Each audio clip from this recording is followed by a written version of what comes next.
Night Online'a yeni başlayanlar serimizin 4. bölümüne hepiniz hoş geldiniz dostlar. Bu bölümde Mage karakterini Fire, Ice ve Light olmak üzere 3 alt sınıfta işleyeceğiz. Umarım memnun kalırsınız.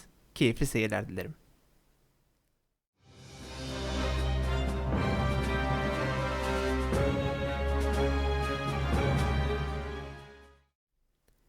Mage, alan yetenekleriyle yüksek hasarlar verebilen ancak kırılgan bir karakterdir. Oynarken mesafemizi sürekli korumalı, güvenli pozisyondan çıkartabileceğimiz en yüksek hasarları çıkartmalı ve işlevsel yeteneklerimizle takıma katkı sağlamalıyız. Mage'yi ya da Mage'i yapılandırırken Magic Power ağırlıklı ilerlemeliyiz. Magic Power'a kısaca MP diyoruz. Ayrıca Int ve HP'den de yararlanıyoruz. Int, mana havuzumuzu genişletip resistlerimizi arttırır. İki çeşit Mage yapabiliriz. MP ya da Int. MP yaptığımız zaman yaklaşık 100 veya 112 int veririz ve defansı az olan zırhlar giyeriz. Ancak az int verdiğimiz için 255 MP yapıp kalanı HP verebiliriz. Bu da canımızı ve atağımızı yüksek tutar ancak defansımız çok az olur. Int yaparsak 160 int, 255 MP, kalanı ise HP'ye veririz. 60 int fazladan verdiğimiz için HP neredeyse hiç puan kalmayacaktır. Canımız MP Mage'ye göre az kalacak ancak defansımız ve resistlerimiz çok daha fazla olacaktır. Her ikisi de tercih edilebilir. Şimdi skill'lerimize geçelim. Skill'lerimiz hasar ve işlevsellik üzerine kuruludur. Tüm sınıflar hasar verse de en yüksek hasarı Fire'dan alırız. Ice ve Light aynı hasarı verir ancak özellikleri farklıdır. Ice skill'leri rakibi yavaşlatmaya, Light ise kitlemeye yöneliktir. 3 sınıfın da ortak kullandığı Master ve Basic skill'lerinden başlayalım.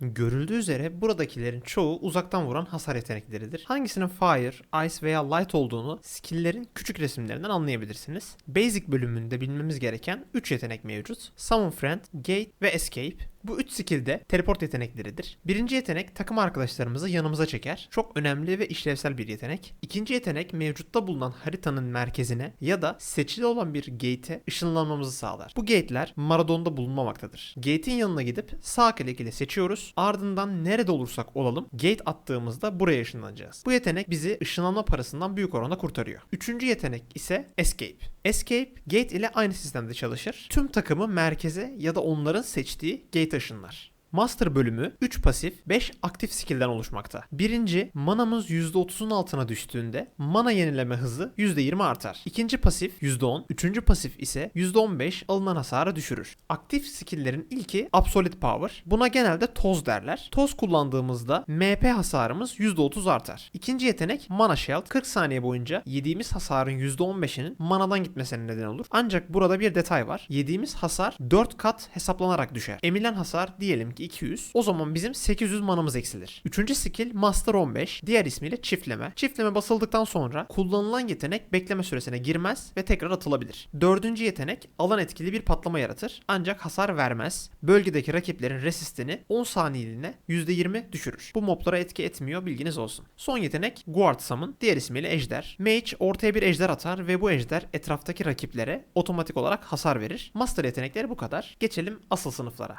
Fire en yüksek hasarı aldığımız sınıftır. Fire skill'lerinin yan özelliği yakma efekti vermesi, rakibe zehir verir ve saniye başına hasar alır. Yeteneklerin birkaçı hariç tamamı atak yeteneğidir. Bu kısımda bulunan ilk 4 yetenek anında etki gösterir ve rakibe zehir verir. Zehirlerin birikme özellikleri mevcut, bunu da unutmayalım. Buradaki 3 yetenek sadece kaçan rakiplere atılıyor çünkü atış mesafesi oldukça uzun ancak rakibe ulaşınca hasar verir. 3. skill hariç diğer 6 yeteneği çok fazla kullanmıyoruz. Tekli hasar yetenekleri olarak en çok vuranlar buradakiler. Bunları aktif olarak kullanacaksınız. Tekli hasar olup farklı özelliği olan 7 yetenek mevcut. Birinci ve ikinci staff yeteneği. Bekleme süresi olmadan yakın mesafeden rakibi uyguluyoruz. Açılınca level yüksek olanı kullanıyoruz. Üçüncü ve dördüncü yetenekler ise yakın mesafeden normalden daha hızlı sürede atılan tekli hasar yetenekleridir. Özellikleri başarısız olmadan vurmasıdır. Warrior ya da Assas gibi karakterlerde olan sekme durumu Mage ve Priest'lerde el düşürme şeklindedir. Atacağımız skill hasar aldığımızda belli bir ihtimal dahilinde gerçekleşmez ve elimiz düşer. Skill yarıda kalır. Üçüncü ve dördüncü yetenek elimizi düşürmeden atmamızı sağlar. Bu engel olunamıyor. Aynı durum staff skillleri için de geçerli. Beşinci, rakibe bir alev topu atar. 20 saniye boyunca rakibin 3000 manasını silip bize HP olarak ekler. Altıncı bir kalkan verir. Düz vuruş yapan ilk rakibe patlar ve ateş hasar verir. Üzerimize atlayan rakibi savuşturmamız için kuvvetli bir yetenek. Yedinci ve son yetenek flame resistimizi arttırmaktadır. Şimdi en önemli yeteneklere geldik. Mage'i mage yapan alan etkili hasar yeteneklerimize. Meteor, Nova ve 45 skill'i. Hasar sırasına göre dizdim. Bu yetenekler belli bir alanda patlama yaratırlar ve oldukça yüksek hasar verirler. Fire bu kadardı. Geçelim Ice bölümüne.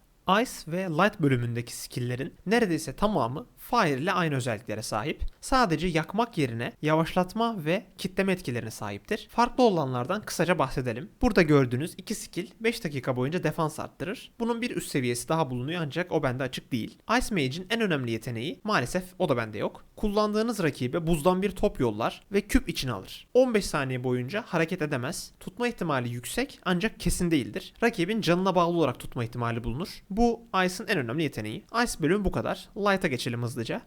Light bölümünde farklı olan iki skill mevcut. İlki 62 level'da açılan kör yeteneği. Toplu olarak rakibe kör eder. Asas ve okçuda bulunan kör yeteneğinin aynısı. Sadece belli bir alana atıyor ve bekleme süresi daha uzun. Farklı olan ikinci yetenek ise 80 skill'i. Blink. 20 metre ileriye ışınlanırsınız. Bu yeteneği çiftleyerek 2 kere atlamak mümkündür. Light'ta bu kadardı. Şimdi geçelim oynanış ve önerilere.